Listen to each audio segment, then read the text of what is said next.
what I see becomes reality to me. It's real. And so when somebody comes up to me and they have a scarcity mindset and they say, you know what, I think I don't think we're going to be able to make it. I look at them and I say, I think you're probably right. You won't be able to make it. We not only see what we're prepared to see, but whatever we see, it becomes reality to us. So when a person lives in a scarcity mindset, what they're saying isn't wrong. I watch people trying to correct them all the time. No. What they see is what they see. It's reality to them. Just as a person in an abundance mindset, what they see, that's a reality too. Which brings me to the third statement. And the third statement is how I view things determines how I do things. So all of my behavior comes out of how I see things. That's why this abundance mindset is absolutely huge. Stephen Covey, in his book, basically what he says is very simple. He said, in a world of scarcity, you constantly miss opportunity, even when abundance is all around you. What's he saying? You're not lacking opportunity because opportunity is not there. You're lacking opportunity because you're not seeing opportunity. You have a scarcity mindset. You see, scarcity equals the negative, which equals what I would call fearful emotions, where abundance equals belief or faith, which is positive emotions. So we both have it. I have within me, you have within you a scarcity emotion, and you have also an abundance emotion. You've got them both in you. There's no such thing as you are void of one. I have both belief and I have both fear. Okay? That's not the question. The question is, which of the two is the stronger? Because the stronger emotion always wins. Not sometimes wins, not usually wins. The stronger emotion always wins. So if my scarcity fear emotion is greater than my belief abundance emotion, then to be honest with you, I will recognize that some people are abundant, but I'll go right back into the fear pattern. And the reverse is also true. The stronger emotion always, not sometimes, the stronger emotion always wins. So, how do we control that? We control our emotions by our emotions. The next time you're really trying to figure this out, just take the word emotion and strike the letter E. Motions create emotions. Motions determine emotions. And those 6 motions will give you that abundance that you need as a leader to take your people to the level you really want to take them to. And a couple of these, when I put them down, I thought, good Lord, I don't even need to talk about it to you because you're already masters at this, but I'm going to give them to you anyway, just to affirm you. Number one is one of them. Offer words of appreciation. Offer words of recognition. Let people know how much you value their contribution. The people around you, they want to know all the time that their work matters, that they matter. I have a lesson. I've never taught it with you, but I have a lesson. I've taught it just a few times, but the title of the lesson is just very simple. It's a lesson to leaders, and the title is "Let Your People Know That You Need Them." I think it's very important for leaders to constantly say, "Yeah, I need you." See, a lot of times leaders want to make sure that people know that they need them. Boy, I'm your leader. You need me.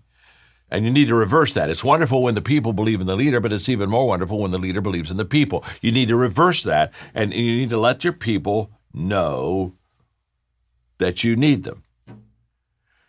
So what you appreciates, don't miss this, and who you appreciates. What you appreciate appreciates. Who you appreciate appreciates.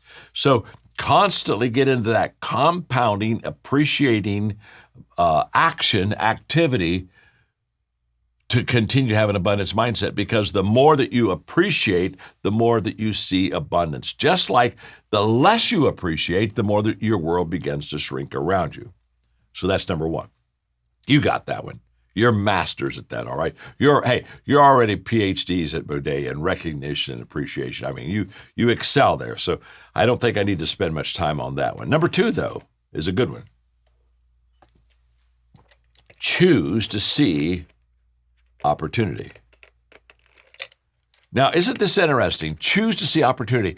Most people are hoping that opportunity finds them. We almost have like a four-leaf clover mindset about opportunity and possibility. And we just kind of hope that we're at the right place at the right time with the right people doing the right thing. And all of a sudden, this opportunity appeared before us, and we go, oh my gosh, look what just kind of like fell into my lap. I'm not saying that at all. If you want to have an abundance mindset, you don't wait for opportunity to find you. You choose to find opportunity. You choose to see opportunity.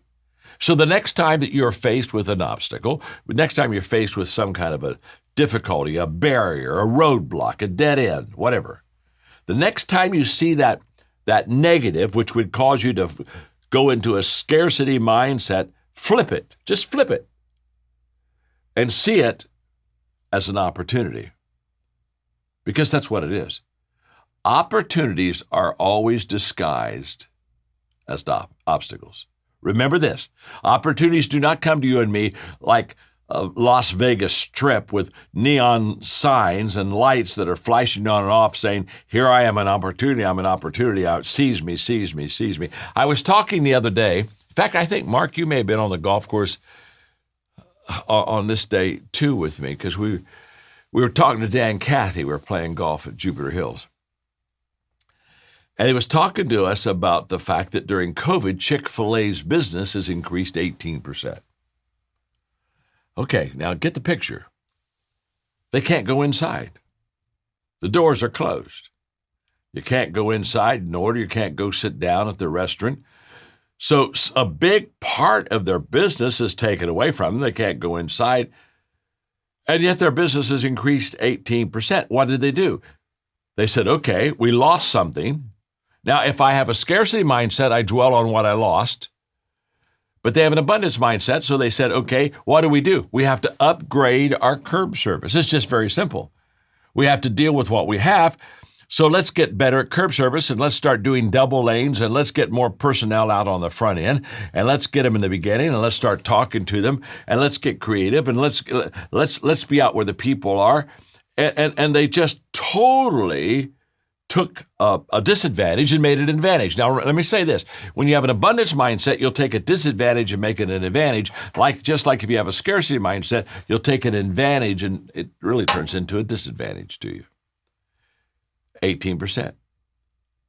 And then Dan says, think what will happen to our business when they can go inside again. You see, if you ask Dan Cathy today about Chick-fil-A, he would say COVID was an asset. Now, please understand, when I say that, obviously people are sick, people die. It's a tragedy. It's a terrible thing. So I don't mean it in that way. But what he would say in a business sense is, it made us upgrade our curbside service. What have you upgraded during the difficult time, the high climb? What is it that you've gotten better at? What have you improved to make up the difference for that which perhaps you lost? Sometimes people come to me and they'll say, oh, John, boy, there was an opportunity and I missed it. It was kind of like in front of me, and before I could make the decision, it was gone, and I lost that opportunity. And I always look at him and say, no, you didn't. Don't worry, you didn't lose it. Somebody found it. Who finds the opportunity? The abundance person. Scarcity people never find an opportunity. But the abundance person, they've just been waiting for it. And when you pass it on because you think that there's little or less, they're going to say, oh my gosh, there's much more. It's a mindset. So choose to see the opportunity. An abundance person says there's an opportunity there. The third thing that I want you to do is remind yourself that there is more than enough. And I would say not only remind yourself, Covey talked about the pie, remember? And he said, if there's only one piece of pie and somebody takes a piece out, or if there's only one pie, somebody takes a piece out of it, you're saying, wow, there's only 5 pieces left. You know what Stephen Covey would say?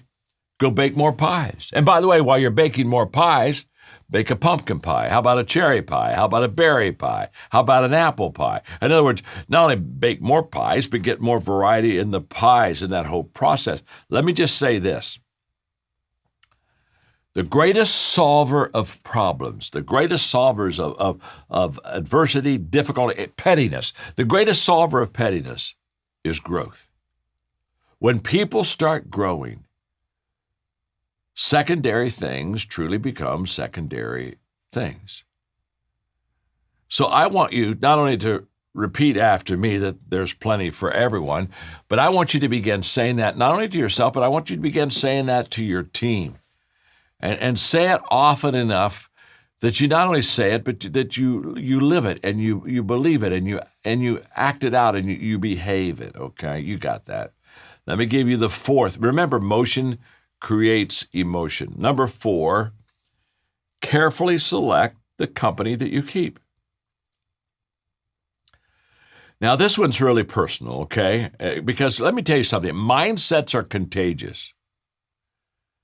And so if you have a lot of scarcity people around you, can I tell you something? After a while, it'll wear you down and you'll start to think scarcity. Just like if you have a bunch of abundance people around you, it'll lift you up and you'll begin to see more and begin to do more. Mindsets are contagious and you got to limit your time. You have to limit your time with scarcity people. Or maybe this will connect with you. You've got to limit the Karens in your life. Okay? Now, I had no idea what that meant. But Aaron told me that if I said that, you would know what that meant. So do you know what that means? Ray, okay, you all know. Okay, good.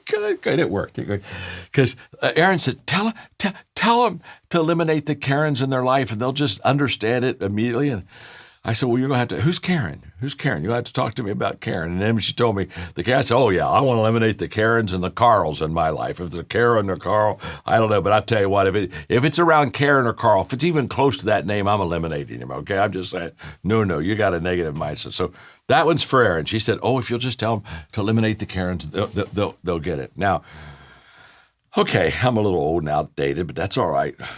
Here's what I want you to hear. I know this journey. I've lived this journey. And I've had a lot of success in my life. And I'm going to tell you one of the reasons. I began to eliminate very early in my life the Karens and the Carls. I understood very quickly that there were people I could not afford to spend time with. That they were going to pull me down. They were going to drag me. They were going to limit me. And I would say probably the biggest decision I made as a young leader was to pick my friends very carefully and pick my team. Now, as a leader, let me just say this. As a leader, you got Karens in your group, okay? We all have Karens in our group. We have Carls in our group.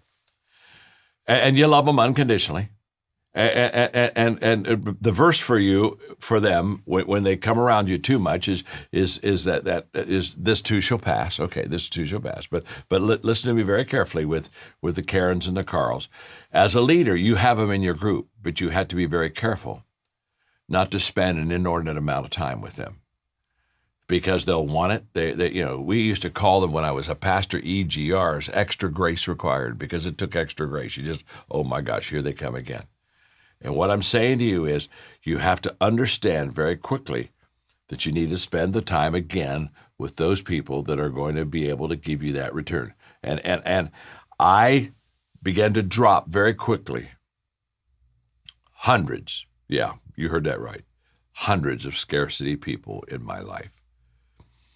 I could not afford to let them have influence into my life. I had to make a hard decision. Number 5, to have an abundance mentality and mindset, spend time in reflection. And let me just pull out reflection for a moment. I think I should have said spend time in grateful reflection. As Oprah Winfrey said, you need to have a gratitude journal. And you need to continually be writing down the things that you are grateful for. Now, because you know them, because they're on my inner circle team, both Mark and Aaron, one of the things that just stands out with both of them, major stands out with both of them, is how grateful they are. There is never a time that I'm with them, never a time, that sometime in our time, they express gratitude to me. I mean, in fact, embarrassing. Sometimes I just, okay, I got it. You're grateful. You're thankful. Now can we get back to work? But it comes right from their heart.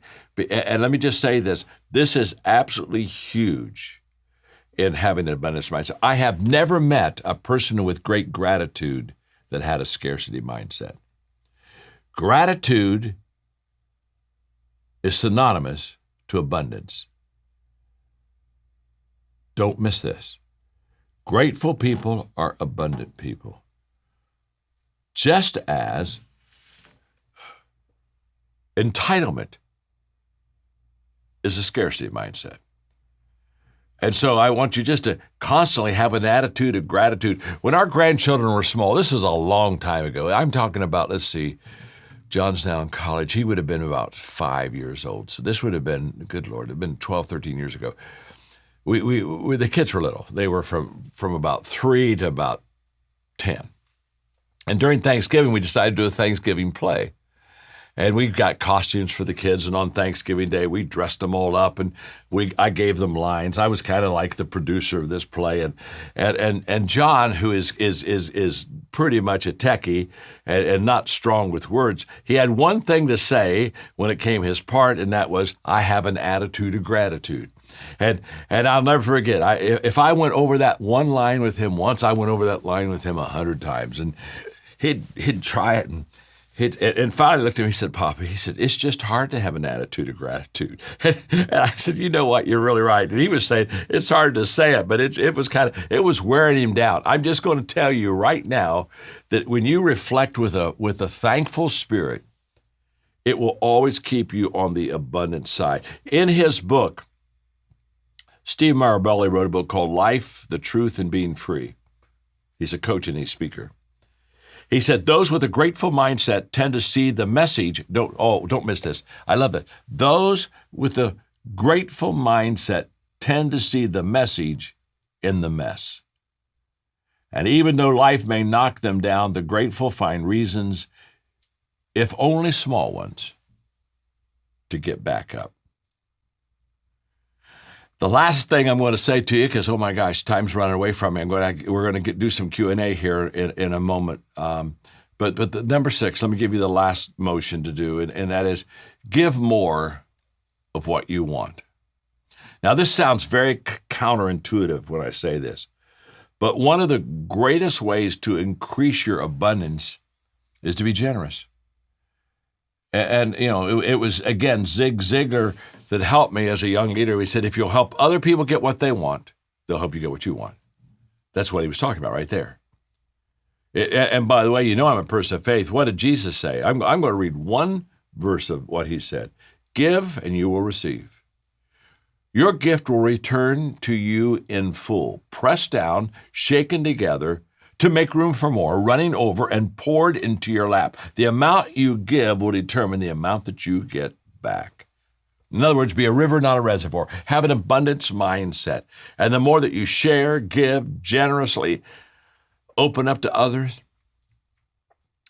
Margaret and I bought a house a few months ago, and so we're down in Florida because they put the shelves in my office, and so I came back down to put my books and get my office in order, and my office is looking great. In fact, Mark, I'll have to take a picture and send it to you. I mean, it's really looking good. Okay, I mean, it's really looking good. And so, but there's, we're trying to put things into the office that were in the previous office, and some things fit, some things don't fit. That's just the way it works. But I had some of these great John Wesley Staffordshire antiques. One of them today, it was made in 1810. So it's 221 years old. And I don't have a place for all of them in this new office. The configuration's different. And so I've got me a shelf up at the top, and I told Mark that I called it my generosity shelf. And I put a whole bunch of things that probably don't fit in my office that I just love, really love, and they're just very important to me. I put that up there. And I said, I'm just going to keep them there. And when somebody comes to see me that's important to me or they mean a lot to me, I'm just going to reach up there and pull something down and give it to them. Now, I want you to know that mindset that I have is going to cause me problems. Because as I share and am generous and give it away, I'm going to get more in return. And then I'm going to have a real problem. I'm going to have a storage problem before it's all over. I close with this quote, then we'll do Q&A. William James said, "The greatest discovery of my generation is that human beings can alter their life by altering the attitudes of their mind." He's right. And you and I can change our mindset the moment we want to. So let's just determine throughout the rest of this year, we are going to think, live, and be part of the abundance mindset. You said leaders must be close enough to relate to others, but far enough ahead to motivate them. And so I want to ask you about both sides of that coin. On the close enough to relate, can you first of all describe that? And then I want to try to get into your mind and ask honestly, like, is there such thing as too close? Can you share too much? Yes, that's a great question. When you talk about leading by example and being in front of them, but being close enough to relate to them, I always tell leaders, close comes first. Close comes first. I want friends. I don't want fans. Mm-hmm. And if I want friends, then I have to walk with them. And I want to walk with them. And so until I can make a connection with you, and until you can know that my connection is sincere, I will impress you, but I won't impact you. We impact people close up. We impress people far away. And so I always tell leaders, start with close. And the reason you start with close is because young leaders aren't good enough to be far ahead yet. In fact, when I was a young leader, I wasn't ahead of anybody. Everybody was ahead of me. I was 22 years of age when I had my first leadership responsibility, and everybody in my group, they were already ahead of me. So I never knew what it was. It took me a long time before I knew what it was like to be out front. But it didn't take a long time for me to connect with the people and know that I really cared. And so my leadership in the beginning was really a caring connection more than a competence connection. Mm-hmm. Now, obviously, if you don't develop that competence and get far out in front of them, then after a while, they're going to say, I have a great friend, but I don't have a leader. Right. And I have a lot of wonderful friends. I'm just not going to follow them. But I mean, they're just terrific friends. So I think the caring comes first because that's the heart. And, people touch your heart before they ask for a hand. Mm-hmm. So I think that comes first. And then, obviously, you've got to grow into your leadership. But if the people care for you and you care for them, they'll give you space. They'll give you time. They'll let you mess up. They're your ally. Again, I tell leaders all the time, the greatest thing you could have is have the people that you love you, and always be there to help you. Imagine this. So imagine I'm a young leader, or I'm starting my leadership, and I care about people. And I've got a team of 4, 5, 6, 7 people, and they know I care. And then I see more, and I see before, and so I get out ahead of them, and we cast vision, and we grow together something special. Now I've got 70 people. And then one day 700. How do you communicate care to those people when there's too many? You may not even know all their names. Yes. Well, first of all, Andy Stanley, our friend, says do for one what you wish you could do for many. Right. And I think that's a terrific principle in itself. But what I have always felt is this. I think unconditional love can be for everyone. But I don't think you can give everyone equal time. Mm-hmm. And so I share with my people, you don't have to earn my love. I give that to you unconditionally. But you do have to earn my time. And so there is where I began to distinguish the people that I want to develop and that I want them to move further, is by saying, the way that I will give you that time is for you to show me that you are paying the price for it, that you're up for it. It's John Wooden who would tell his ball players, don't tell me what you're going to do, show me what you're going to do. Mm-hmm. And so the moment I start going out in front, it's basically who's going to show me they want to be out front with me. And if you come out front with me, then you're going to have a little bit more of my time. And so I think caring for people is for everyone. But I think as far as leading and developing people, that's for someone. I think not everyone wants that kind of development, and not everyone works for that kind of development. So I think you have to be real clear. It's kind of like upfront expectations. I think that's what's important in leadership is that when somebody comes to get in the game, before you put them in the game, you say, let's have just a good, honest conversation. For example, Mark Cole, who runs all of our companies, one of the things I sat down with him years ago, and I said, there are a few things I want you to tell every person that joins our company. And one of those things, Craig, is we will have tough conversations. Mm-hmm. And I love telling them that when we hire them. Because when you hire them, they say, oh, whoopee, I got a job. Yay, we're in. And it's kind of like a high water mark for them. And I love that. At that moment, I like to also say, while you're feeling good and while there's been no problems, there will be problems. Mm-hmm. And I just want you to understand right now, so that when we have that tough conversation, you'll say, well, he isn't picking on me, or am I? No. This is the way this works here. And I just think that the upfront conversations is my willingness to be close to you. Right. But it's also my ability to share with you that there is a leadership part of my life that is always going to cause me to confront, to push, to pull, to prod. In fact, I tell people all the time, the good ones, I say, I care enough for you to confront you. Yes. And I think we sometimes get a little Disneylandish on confrontation. It's like, he doesn't like me. No. In fact, he likes you so much, or she likes you so much, they're confronting you. No, I like that so much too, because especially, you're the leader of your organization. And if someone is close enough and cares about you enough, you make a mistake, the fact that they come and tell you is a gift. It is a gift. And you have to work really hard to help people confront up. And also some people are afraid to correct their team members. And so I think, like you said, if clarity is kind, if you can say, hey, when I'm coaching you, it's because I believe in you. If I didn't believe in you or didn't like you, I wouldn't be coaching you. So this is actually an act of caring by saying, hey, you can do this better, or have you thought of it this way? Sure. And that's another way of caring. I feel cared for by someone else when they do correct me and help me become better. And I love you bringing that point out. And here's why, Craig. I think if I am not open for correction in my own life, then it's a very difficult thing for me to turn around and do it to others. Right. I think teachability starts at the top. And when I walk into a room, into any meeting as a founder, leader, it doesn't really matter. I can tell my team, and they know right off, the best idea when we walk out of here is the one that's going to win. Mm-hmm. Not my idea, the best idea. And I think creating that kind of an environment is very healthy. Always make your gratitude greater than your success. Always make your gratitude greater than your success. Increased gratitude is essential for lifetime growth. Only a small percentage of people are continually successful over the long run. These outstanding few recognize that every success comes from the assistance of many other people, and they are continually grateful for this support.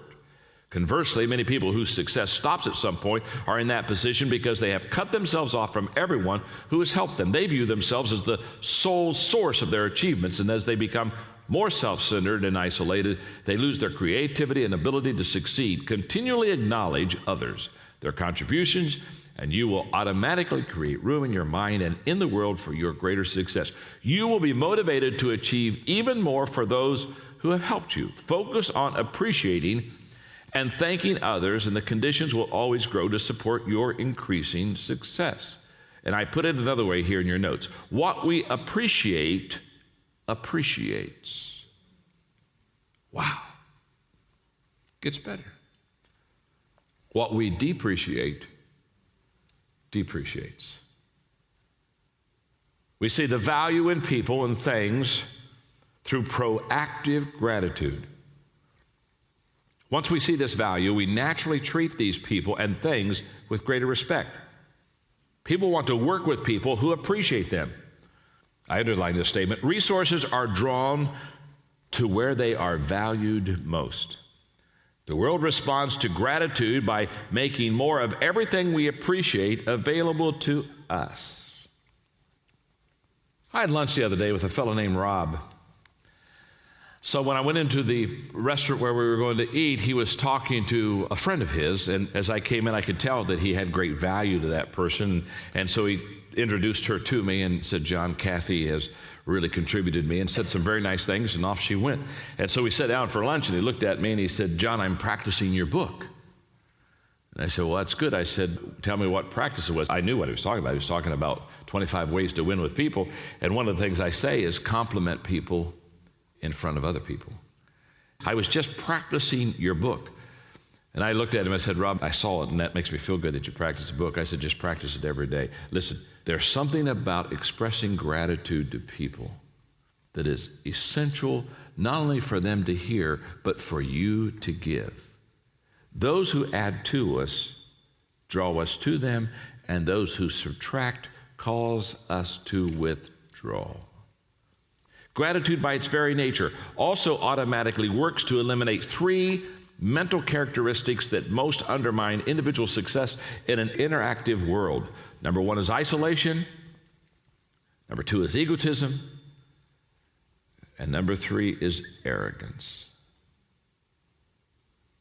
Henry Ward Beecher said, a proud man is seldom a grateful man, for he never thinks he gets what he deserves. Or, the more you complain, the less you'll obtain. That works, doesn't it? Oprah Winfrey said, keep a grateful journal. Every night list 5 things that happened this day that you're grateful for. What it will begin to do is change your perspective of your day and your life. If you can learn to focus on what you have, you will always see that the universe is abundant and you will have more. If you concentrate on what you don't have, you'll never have enough. If you learn to appreciate more of what you already have, you'll find yourself having more to appreciate. How true it is. I love the story of an immigrant shopkeeper whose son came to him one day complaining. He said, Dad, I don't understand how you run this store. You keep your accounts payable in a cigar box, your accounts receivable are on the spindle, and all your cash is in the register. He said, you're never going to know what your profits are. And the immigrant shopkeeper father said to him, son, let me tell you something. When I arrived in this land, all I owned was the pants I was wearing. Now your sister is an art teacher, your brother's a doctor, you're a CPA. Your mother and I own a house and a car and this little store. Add that all up and subtract the pants, and that is your profit.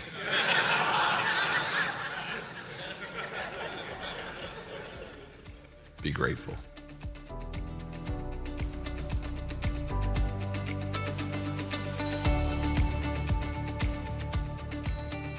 Hey, welcome back, everybody. What a short teaching from John, but what a powerful point.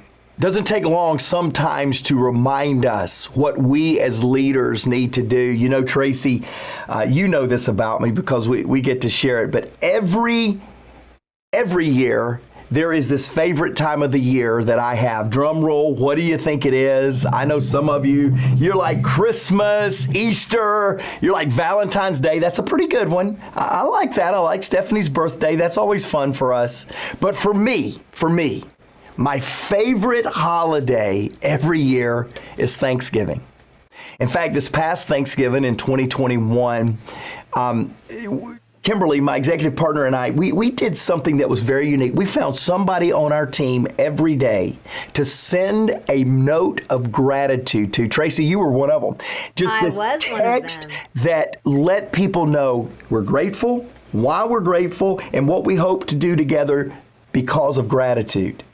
And so today I just came back and I appreciate our podcast team so much because it is no coincidence that May, the first podcast of May, is a reminder that yes, we're 6 months. We're the furthest point that we could possibly be from 2021's November and 2022's November, and yet it's still a good month to practice gratitude. And so whether you're viewing the podcast on YouTube or whether you're listening on your favorite podcast recorder, here is the ultimate standout statement. Here's the theme of what we're trying to do, and that is this: gratitude is a choice.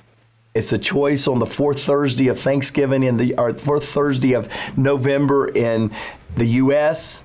It's a choice on the first Wednesday of May around the world. Will you be a leader that practices gratitude? And Tracy, wow, this is the perfect co-host because I've watched you through the years never take an opportunity to stand along myself or John with anything more than a first thing to do is express gratitude. Now let's get busy. And you do that, and I love that. Oh, well, thank you, Mark, because I feel like, we're drawn to one another, aren't we? We tend to be drawn to, like brings like to it. And so what I love about the kickoff of this, and when John was talking about the gentleman who we met with who said, I'm practicing your book. And that's really what we all do. Is John is such a person who's so grateful, so thankful. Even when something goes wrong, John finds something to be thankful or grateful about. And I've seen the same in you. It's not that you're covering up the bad thing or the wrong thing that's happening, but it's an attitude of finding something to be grateful for in that moment that actually buoys your spirit in that moment and the people around you. And you are really good about that. So it's kind of finding a way to laugh at the situation that you're in and turning it around. And wouldn't you say that is really the reason, one of the main reasons, I would say, perhaps the most reason that why you went from being a telesales marketer in Maxwell Leadership companies to being in the position that you are as the CEO, as the one who is championing this whole mission of moving what John started so many years ago forward and bringing all of us with you, is because of your attitude of gratitude. You really did practice what was in John's books and bringing us forward. And the root of that is really your attitude, having an attitude of gratitude. It's funny that you bring this up because John and I were in Columbia, South Carolina at Columbia University just a little while ago. And we had the privilege of blowing the dust off of a book. In fact, I'm going to put it in the show notes, Jake, because the book is 360 Degree Leader. In fact, I'm doing something so off script right now. If you will go pick that book up, we're going to give you 15% off of that book. In fact, if you'll go to maxwellpodcast.com/gratitude, we'll put it in the show notes of how you can get that 15% discount. But John and I blew the dust off of that book because they asked us to teach on 360. How do you influence up? How do you influence at the peer level? How do you influence to people that report to you? And Tracy, as we were getting to co-teach that content the other day, I realized that every group needs to start. If you want to grow influence with any group, those above you, those around you, those that report to you, if you want to gain influence, it needs to start with gratitude.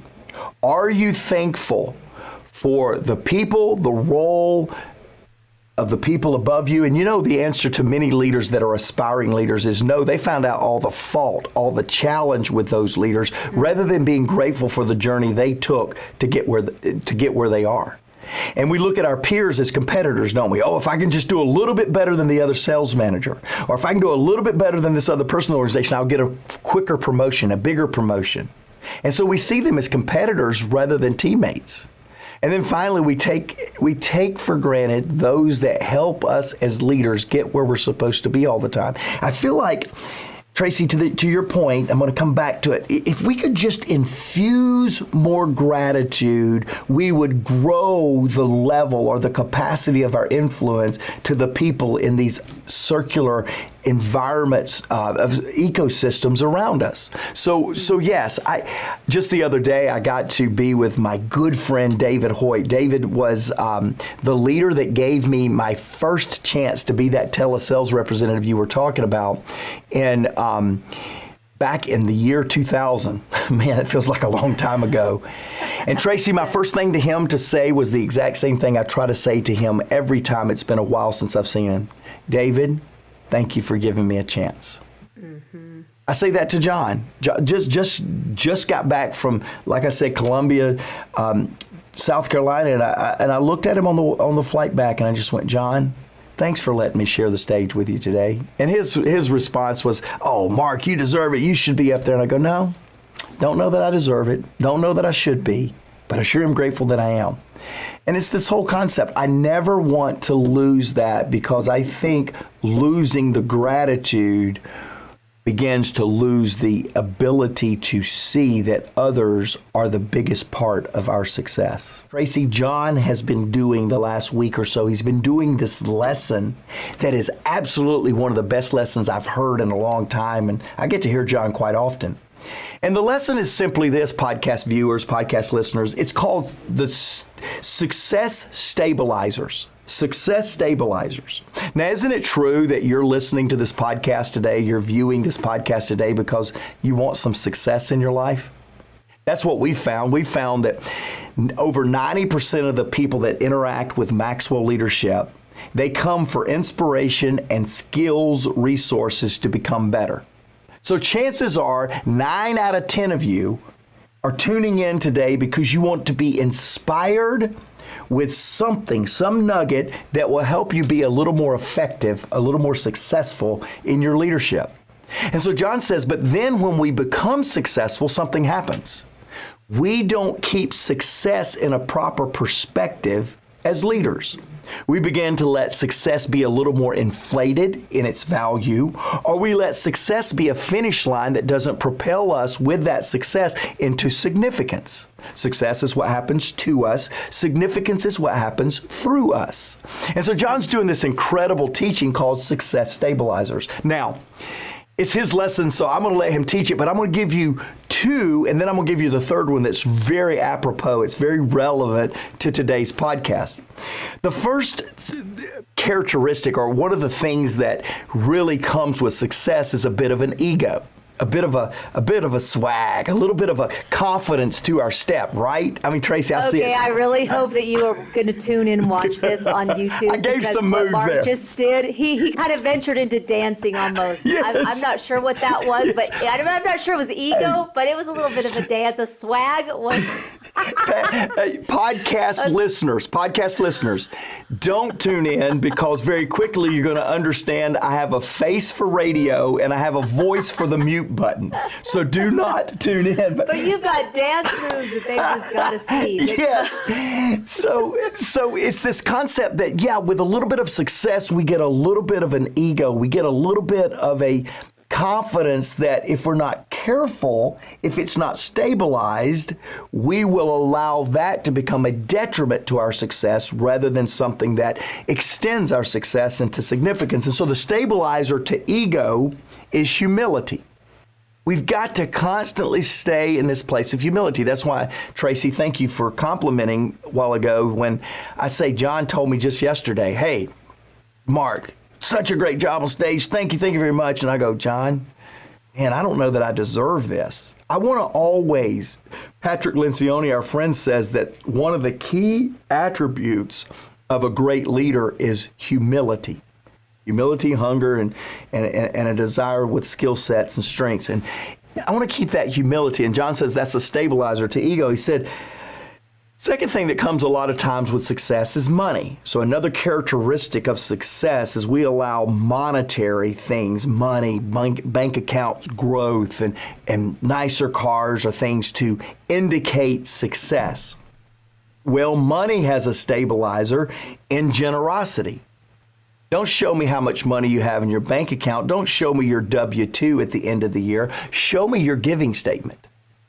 Because if you can continue to have this feeling of generosity, and by the way, a lack of money exposes generosity as well. I've met a lot of people that said, hey, when I make $1 million, I can't wait to give $100,000, $200,000 away. And I go, well, how much are you giving now? And when the answer is 0, I say, no, $1 million in the bank, $1 million of income is not going to make you more generous. It's It's going to make you more selfish. So a stabilizer to money is generosity. But then we go to the one, and I did teach a little bit of John's lesson. Still tune in because he's a lot better. But then we go to this stabilizer for another characteristic of success, and that is pride. There's a true, I believe, healthy pride. Something that really can make you and I thankful, appreciative, even respect the effort put into success. A sense of healthy pride. I certainly have that for my daughter Macy right now. She's just like killing it in some areas that I'd love to have more podcast time to tell you all about. There's a healthy pride, I hope it's healthy, that's there. But when you get success and you have this sense of pride in your accomplishments, you need a stabilizer. And that's where today's lesson comes in, Tracy, because the stabilizer to pride is gratitude. Is the sense that I don't stand here alone. I stand on the shoulders of those that's gone before me. I don't stand here because of my accomplishments. I stand here because Javon and Jake in the studio with me is making this podcast what it is. Just the other day, Tracy, I was on a flight coming back to Atlanta, and somebody just kind of greeted me in like almost this, I know you, how are you doing? We had masks on as we do, still traveling, and there was just this brightness in his eyes, and I went, I think I might be supposed to know this person, and anyway, we flew on and didn't say anything. Well, we get off the plane, I had a problem with my bag, and she came up, she said, hi, my name is Sarah, and you're Mark Cole, and I know this because I view the podcast. And I went, wow. And by the way, Sarah, it was so good to see you on that flight. I wish I had more time to hear your story. But I went, wow, that's because of Jake. It's because Jake showed up this morning. Mark, don't get so caught up that there's a visual representation of the podcast that somehow means that Tracy and I are the drivers of the podcast. I stand here today, I'm actually sitting, but I sit here in the studio today, as you do, Tracy, able to communicate hopefully value to you on the podcast because an army of women and men. I sit in the seat of CEO in the organization because Linda Eggers, not John Maxwell, Linda Eggers saw and appreciated the value of my leadership and put in a good word to the big man. She's been John's assist. She's been on John's team for over 30 years. And when Linda speaks, everyone listens. And when Linda told John, you need to check this guy Mark out that's been on the team for about 3.5 years, John began to see opportunities for me to continue climbing in the area of success. I never want to forget. I want my success today to be stabilized with the gratitude to Linda Eggers, to Jake, to Javon. I want to always stay stabilized in any successful things that I experience.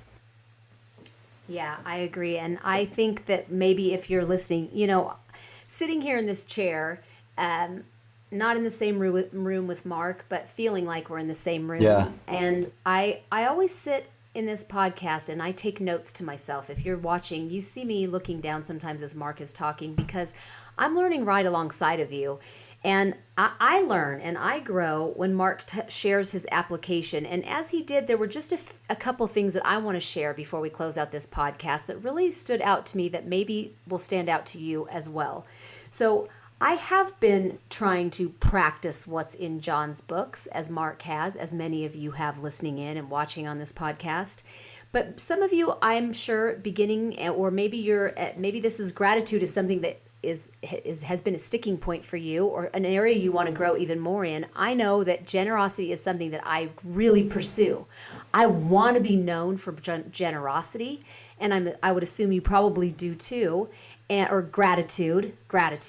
But 2 G words, I'm looking down because I wrote generosity. Let me just say, so if you're thinking that you want to pursue humility and generosity more, and whether or not that's just starting to put that more into your life, or something that you want to like really cultivate and have more and more of that in your life, how you activate that more. John really hit on that in his in the notes. So I hope that you print those notes out. But I heard something one time that really stuck with me, and I've tried to apply it, and I'm going to share it with you. They said, forget what you've, keep a short account of the wrongs others have done to you. And that's on forgiveness, of course. But the flip side of that, what's applicable today, is it said, keep a short account of the rights that you've done, the right things you've done for others, the times when you've been generous. Because sometimes when you're generous with others, that you can tend to keep a running tally in the back of your head of maybe what people owe to you. So generosity can have this weird flip side of, if you do something kind for someone, you can think, well, they owe me because I've done this for them and I've done that for them. So not only should we keep a short record of the wrongs people have done for us, but we should keep a short record. Part of being generous is keeping a short account, a short memory of the right things we've done and the generous things we've done for others.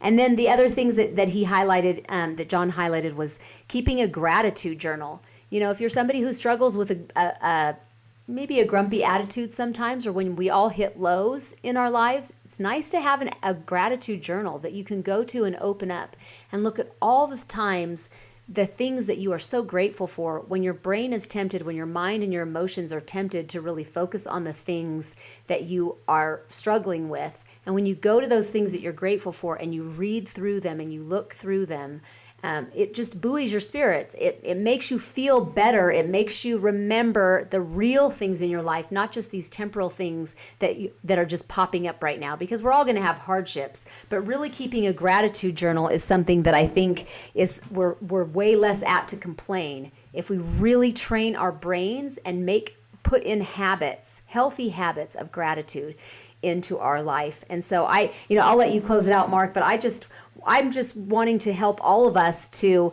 the key takeaways for me from this podcast is, are we practicing what John has put into his books? That alone helps us to be more grateful people, because he is such a grateful person. So let's dive in, because I do want to give some really practical application and how you live this out from a leadership perspective. So Mark and I chatted just a minute before we started, and I said, hey, I know you're working on this with John. There's a bunch of them here. Give me 2 or 3, and let's talk about some practical application, and that's what we're going to do. So the first one that I just want to hear from you and share with our listeners is, opportunities are not seized in ideal situations. And I think some of the greatest opportunities I've seen you and John walk through were definitely not ideal situations. But how are you growing in the mindset to understand these situations we're in right now, they're not ideal, but there are going to be opportunities in them? Talk to me about the conversations you've had, maybe examples. Just share from your heart on what you're learning in regards to that from an opportunity standpoint. I think the biggest thing for me in opportunities, and especially in this opportunities not in the ideal situation, is leaders can never turn it off. And I know we're supposed to, and I know we should, and I know we need rest, and I got all that. But some of the greatest opportunities, as John taught in this lesson, comes when? In times of problems, right? A problem presents itself, and then boom, we have an opportunity. Well, one of our problems is, Chris, you know this, our bandwidth here at the Maxwell Leadership is stretched. Now, we have 22% more HR personnel, human resources. We have 22% more this year than we did last year. And that was after another 20% from the year before. We have grown significantly in the past little bit. Here's why. I'm building the platform. I'm building the foundation where we can have bandwidth to pursue more opportunities. John teaches, and this is a little bit of teaching, and I'm going to get into application, but John teaches test, fail, learn, improve, re-enter, right? We've talked about that multiple times. We hear that all the time here in our community. But for us to have a test, fail, learn, improve, re-enter mindset going from founder to foundation, one of the things that I've found that we have to do is we have to increase the bandwidth. We have to increase our ability to pursue opportunities, because John has a nose for opportunity. Number one, he's gifted. Number two, he has wisdom of many, many years of being able to ascertain pretty quickly, is that a good opportunity, is it not? Well, I'm a new leader. I'm a new guy to having to sense and seize opportunity. I've just been the guy executing on yesterday's opportunities. Right. Well, now I've got to sense and seize them. Well, guess what's going to happen for this 52-year-old guy? I'm going to have to test, fail, learn, improve, and re-enter. I'm going to have to try a lot of things to determine if some things work. Now, will I have to try everything 10 years from now that I'm having to try now? No. But right now I'm having to try a lot. So leaders, here's my first practical point. If you're new at sensing and seizing opportunity, build bandwidth within your team that gives your organization elasticity to test things that are not going to work out. That's right. Your fail ratio will be less in the first part of sensing and seizing opportunity. Yeah. You will get better. And I think for me that one is it doesn't speak to me if I try a bad opportunity, it speaks to my immaturity. It doesn't speak to me that it was a failure. It speaks to me that it was a lesson learned. And I think for what I would tell you at the very beginning of opportunities are not ideal situations, you've got to change the perspective and say failure is okay. Yeah. Trying too many things is okay. And our ability to learn from them is the desired outcome, not a successful opportunity. Yeah. You know what I want today? I want to know something didn't work as much as I want to know something did work. That's right.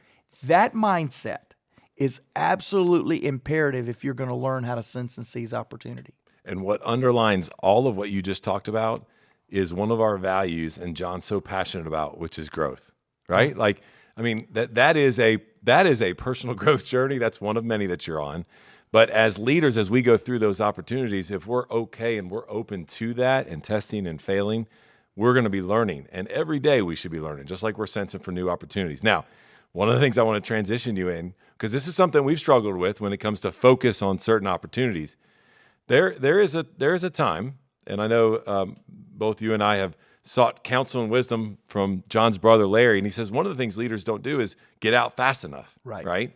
And so there are going to be opportunities that we have the privilege of walking down the road that will multiply our business, our top line revenue, our reach, whatever your KPIs are. There are opportunities that are going to multiply that for you. But then there are opportunities that are just going to disappear.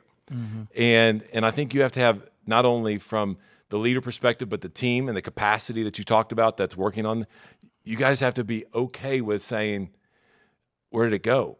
Right? Like, don't go try to dig it back up if it is disappearing. If you walk through that door and there was a reason to do that and the opportunity was there, it's either going to multiply or disappear. Yeah. So talk to us a little bit about that in regards to what you're seeing running this lap with John and where you're at around opportunities. Well, so recently, a few weeks now ago, we all got to watch the Masters of golf. And for those of you that don't watch it, I'm sorry, you miss one of the greatest televised sporting events that there is. And you've played sports at every level. And in sports, you realize that there are opportunities that come and you miss them. And you know what sports, the greatest of athletes do? When they realize they missed it, they learn from it, but they move on. And I've watched too many business people that when the opportunity disappeared, they try to go recreate the opportunity, and they spend more time on resurrecting yesterday's opportunity than looking for tomorrow's opportunity. Yeah. And what we can learn from sports right here, Chris, is an opportunity will disappear. You missed it. Okay, get over it. Let's go. Let's keep moving, rather than going and trying to resurrect it. I've also seen, to the point of your question here, to where you sense an opportunity and it begins to multiply and begins to produce greater results than you can even handle. I think learning to triage is a word, or learning to prioritize is another word, on opportunities that begin to multiply is very important. Let me explain. Several years ago, we were launching a new initiative for one of our nonprofit. And as we launched this, the opportunities began to explode. In other words, you've heard us talk about it. We went from two presidents of countries inviting us to inviting us to come in, to 22. You know what John wanted to do? Say yes to every one of them. Say yes to what was the statement that he made? Opportunities takes now for an answer, not no for an answer. Now for an answer, and we began to accept bad partners in the sake of sensing and seizing opportunity. And I know John is teaching this from a great perspective of, hey, sometimes they multiply, sometimes they disappear. Right. Be okay with either okay one. with Keep it. moving. Right. But at the same time, I think we also need to understand that when we miss an opportunity, we need to learn from it so that we don't miss it again. But we do need to move. That's right. And the second thing is sometimes there's too much opportunity, and we need to learn how to prioritize that so that the multiplication of that opportunity doesn't become distraction to what's working within the organization. That's good. Listeners and viewers, I hope you caught that right there, because we can sit here at this podcast, and as we're sharing and on video and you're listening to audio, we've been distracted before. We have. We've made some mistakes where we've lacked focus. Matter of fact, you've taken us through some exercises where we went back over a 5 or a 7, 10-year period, and we said, where was the greatest impact and influence that we've had? And we looked, and it was where we were keeping focus on certain things. And so don't miss that point as we talk about opportunities. Well, as we wrap up, there's one other one, as we talked about in this season of growth that you're in from a leadership with John. And this is the nourishing the opportunities. They're going to be there. They're going to multiply. They're going to grow. Daily, we're going to be looking at it. But we have to intentionally, there's another one of our favorite words around here, intentionally nourish these opportunities to even give them a shot. Yeah. Talk about some things you put in place. And I'm sitting here smiling while I tell you that, because even you working with me and giving me some additional responsibility outside of my day job, which we all have day jobs around here, and then we have the job, right? The other jobs that we have around here. But you got to nourish them, right? Yeah. They are given to you for an opportunity. You were aware, you were keen about. You got to nourish them and to know if they're going to bear any fruit. It's funny that your mind went the same place, because we did not. I saw the look in your eye, yes, like almost like you had something else you wanted to share with me too. In fact, right now I brought you here to tell you about another opportunity I need you to work on. That's right. What's interesting is as you were saying that I went right back to what you did, and we're in a window. And most organizations and most leaders do feel like it's a window. It's now or never. It's fight right now. Let's go. We're in this window of going from founder to foundation. We're in this window of taking our one pen that we've been writing with for many, many years, John Maxwell's pen, and we're placing the Maxwell Leadership pen into multiple thought leaders' hands. And we're merging. We're acquiring organizations. And I believe that in merging and acquiring organizations and sensing the opportunity like we're talking about and seizing the opportunity, there are some non-negotiables. Yeah. One is culture. Culture has got to be protected. It's got to be fought for, because the statistics are not with us in mergers and acquisitions, okay? Don't go look at the statistics, because it'll scare you from ever merging and acquiring anything. That's right. However, there are success rates.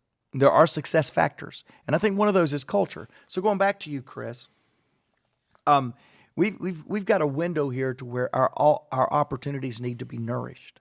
So what are we feeding our opportunities? We're feeding them culture. We're feeding them foundational principles. You've been in John's World. You took a sabbatical. We all laughed about that, but you started John's World before I did. You get this in a way that very few people do.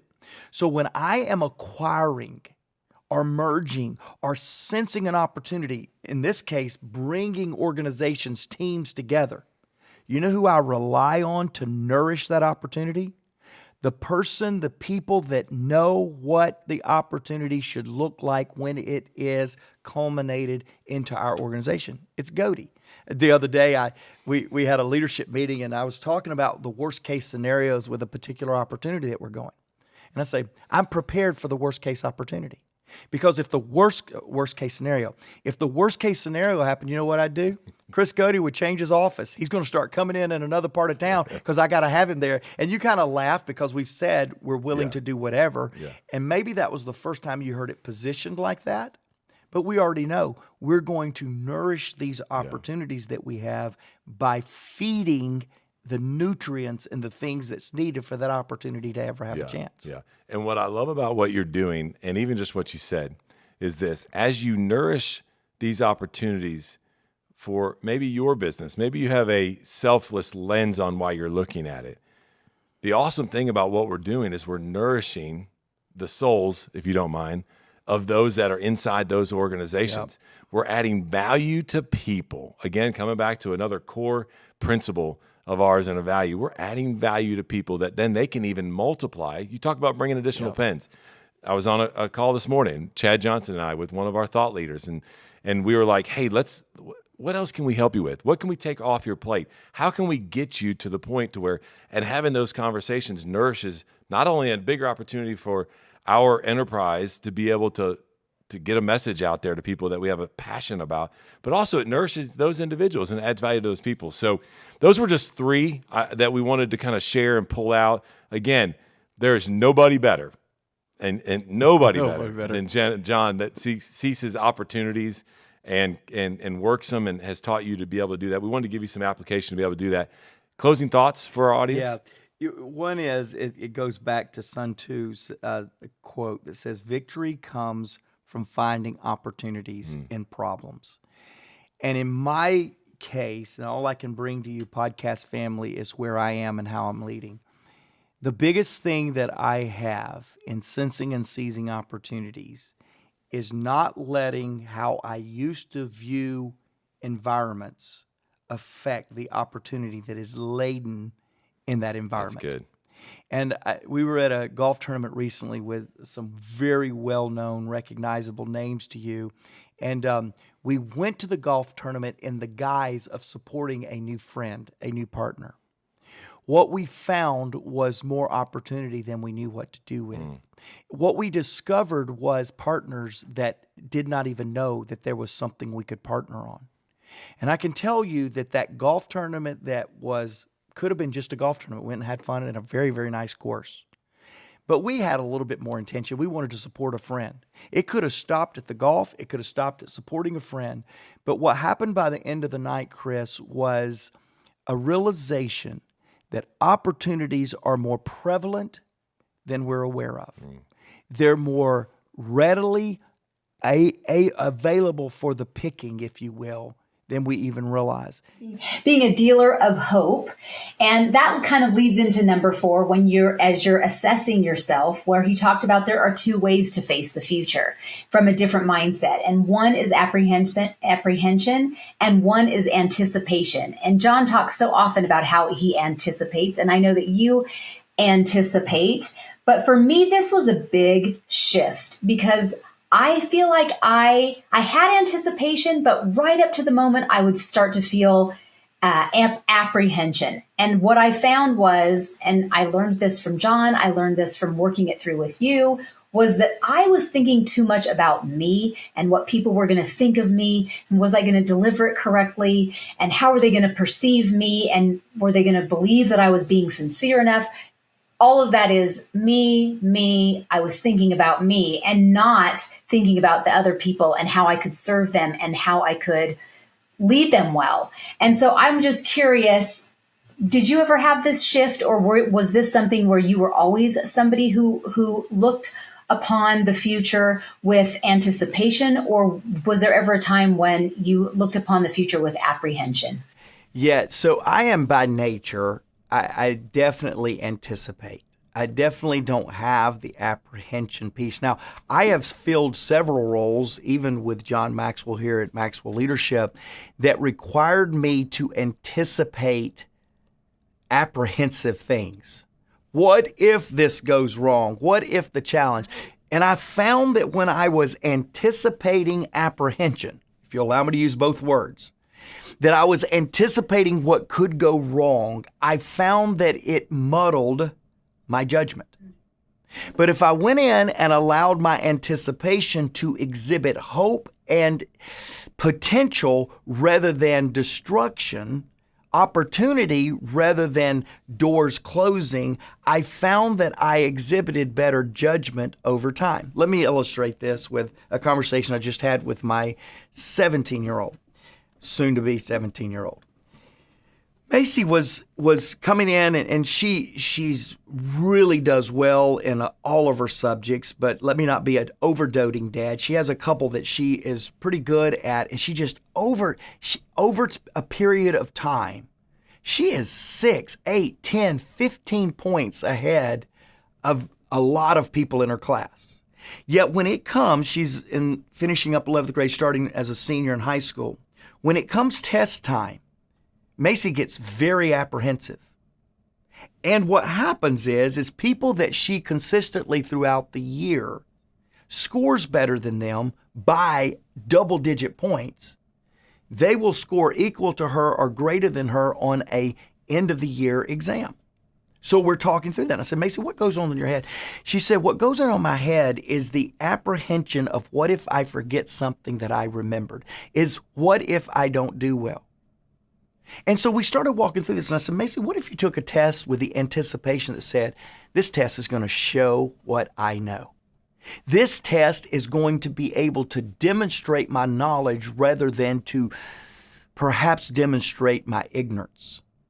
And she said, Dad, I have never done that with anticipation. I've never taken a test and went, watch what this test does to demonstrate what I know. I've always looked at a test to say, oh my, it terrifies me at what I might not know. And I said, well, I'll tell you what, now it's summer, so we'll see if I can recreate this lesson when it's test time.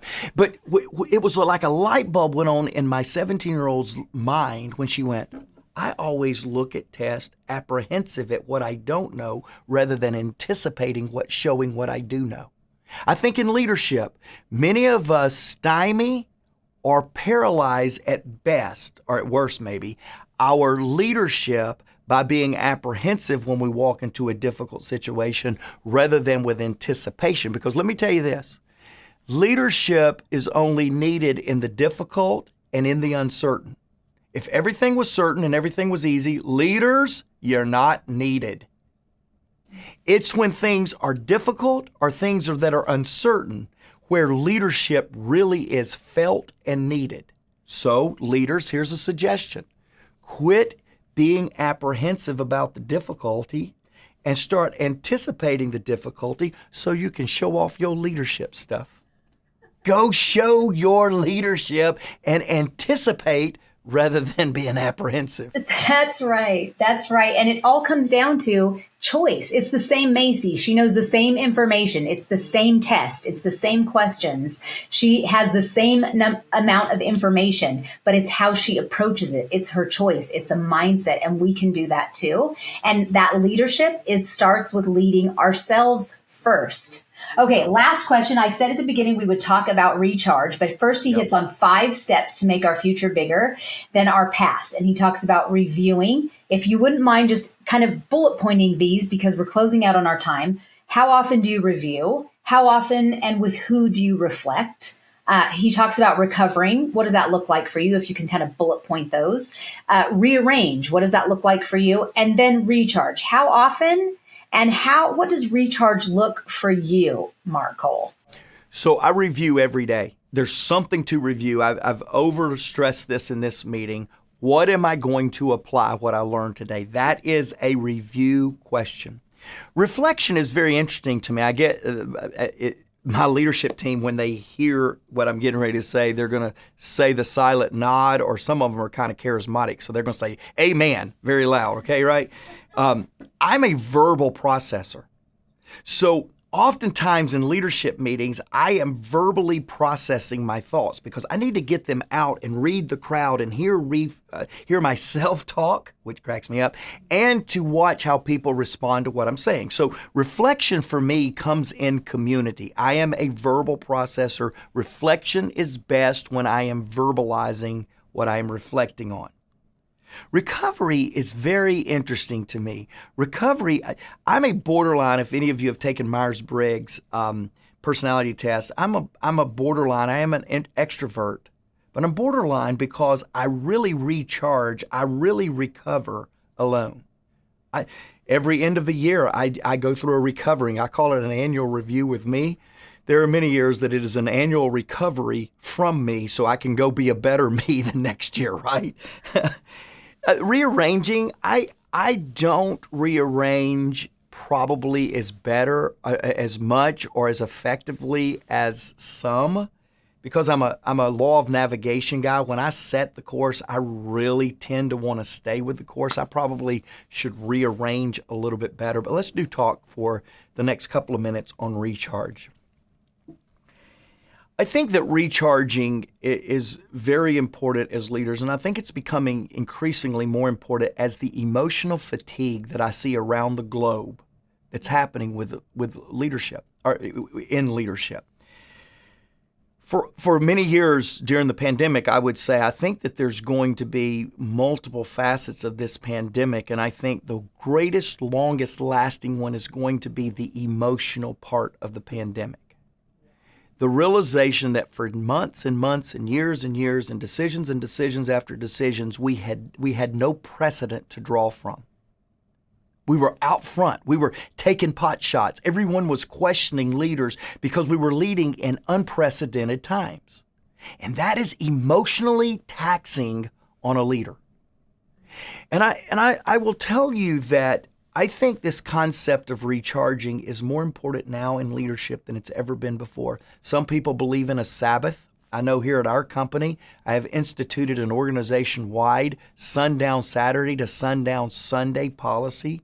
No emails, don't have work conversations. If you want to love on one another, embrace one another, have some fun, that's all good. Focus on your family, focus on your faith, focus on fun, recharge. I think that others find recharging in golf. I like golf, but I don't recharge because I get out there and think I'm supposed to be a pro or something. So I get mad at myself and I'm terrible. So it doesn't recharge me to go play golf because I get frustrated with myself. But I think for me, family is recharging. I think close relationships is recharging. Certainly traveling and talking leadership with John Maxwell is recharging to me. Here's my point. I don't think there is a set formula on how to recharge, but I think there is a universal need to recharge. So don't make my formula of downtime or family time or golf, if that's for you, but find something and get really systematic with it, get really consistent with it, and find a way to hold yourself accountable, because I think leadership in today's economy is taxing. And that taxing you emotionally has got to be combated with intentionality around recharging. And that, for me, recharging is for one reason. It's not to take a break. I hate breaks. It's not to sleep in. I despise sleeping in. Recharging is for one reason to me, because I want to make my future bigger. I want to make my future brighter, as we've been talking about this whole lesson. So recharge for the benefit of others if it feels too self-indulgent to you as a leader. Recharge for us, because we crave a future that is bigger and better than the past. Tracy, as we closed it out, I just kind of thought of, I love what John says. He says that what we focus on expands. And I just want to pause for a moment for you. And I want you to focus on a bigger future, a brighter future, a more effective leadership chapter in the days ahead. And as you begin to focus on that, I can promise you not only these 5 things that John has covered today, but you will begin to focus, and then you'll begin to have faith, and then you'll begin to have facts to back up the future being bigger and better than your past.